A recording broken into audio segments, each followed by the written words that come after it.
we've got this big pan of water, and consommé madeleine is just, I'm going to use canned consommé, and it just has some tomatoes in it. And I'm putting the tomatoes in the boiling water, and they want to stay for just 10 seconds, and then I can peel them easily. I think that's 10 seconds. I didn't really count. Now we're through with this handy boiling water.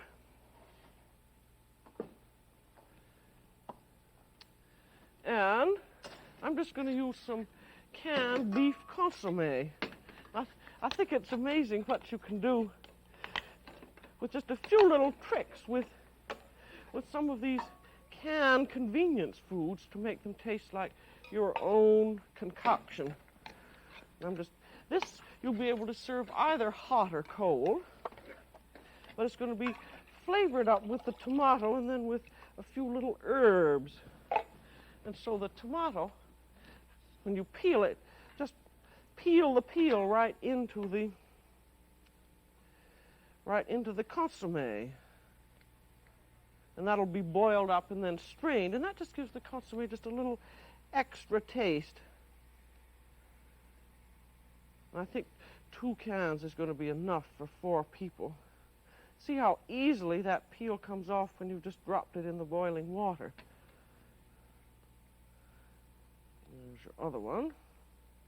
So I'm cutting out that little root, that little stem end, because you don't want that in your. This tomato pulp is going to be a garniture, and you want it to be nice and delicate. And then cut the tomato in half,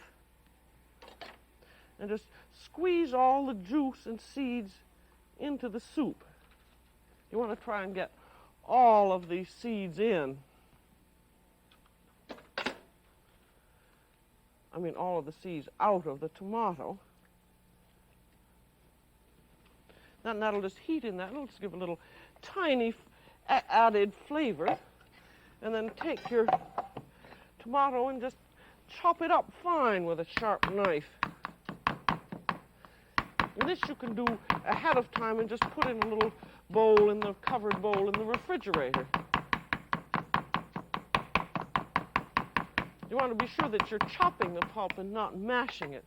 And a little bit of parsley is going to be nice if you had some fresh chives. That would be very nice too. I just have parsley this time.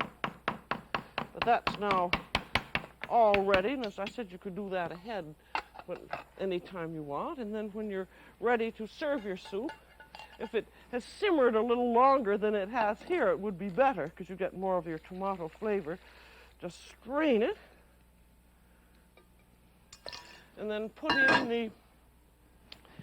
and just before serving, then you put your tomato pulp in, and you can simmer it for just about a moment, just to poach the tomato pulp. And another thing, I think, also very much hides the taste of the canned soup is just about a tablespoon or 2 of port wine. That makes a great deal of difference in the soup.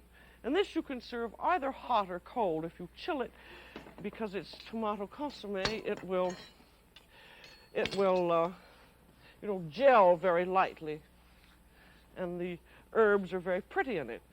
And now we've got all of this done, we can now get finally to the dessert.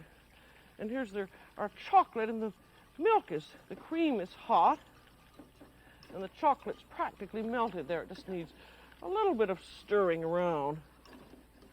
And then we're ready to make the custard. I'm going to make it over here by the sink.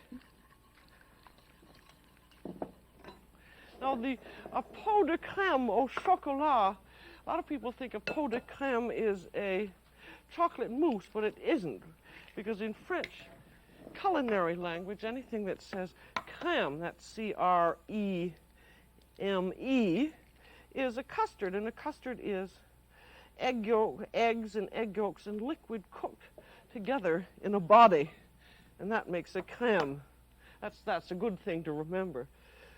I was used to get mixed up myself until someone put me straight. And now for this, we're going to make just enough for 4 servings, so we have 1 egg and 2 yolks, and they just get mixed up very lightly.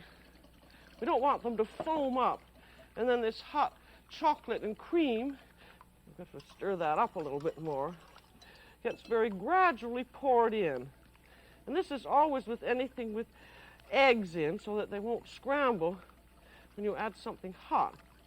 You just make very little dribbles in. And the object is to heat the eggs so gradually that they can't scramble. And then after you've put in about half a cup, you can go a little bit faster. This is going to get strained, so if it's just little soft lumps, that's quite all right. And then you want a little additional flavoring in this. You can use vanilla, but I've tried because I did a lot of these to give you the best one. The best thing to put in is some dark Jamaican rum. And I'm putting in a capful, which is about a tablespoon, and that's all you need, and it just gives an absolutely lovely flavor to it. And then you're going to cook it in these little containers of some sort. Now this is the French one called a pot de crème. It's just a cute little cup with a cover on it. And if you don't have one of those, you can use a little ramekin like this, or you might find a cute little thing with a tail on it. Or if you have nothing else, just use a plain oven-proof glass cup. I'll use one of each. So we'll have a complete variety. And now this is to be strained.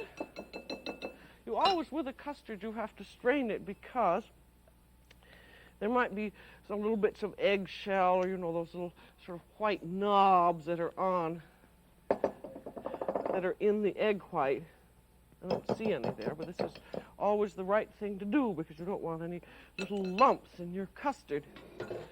And now, you want to see, one reason we didn't beat the eggs hard is because you don't want to have any foam, because these are going to cook in these little cups, and if you have foam on the top, which makes little holes, the foam, the little bubbles just make little holes in the cooked custard. And we want the tops to be lovely and smooth. This is really enough for 4 half-cup containers. I have a little bit extra, but then that's really for the cook who can eat that herself, because it's just as good uncooked as it is cooked. And now this has to be baked in the oven in boiling water. And I've got this boiling water gadget here, which I must say convenient. And you want just about an inch of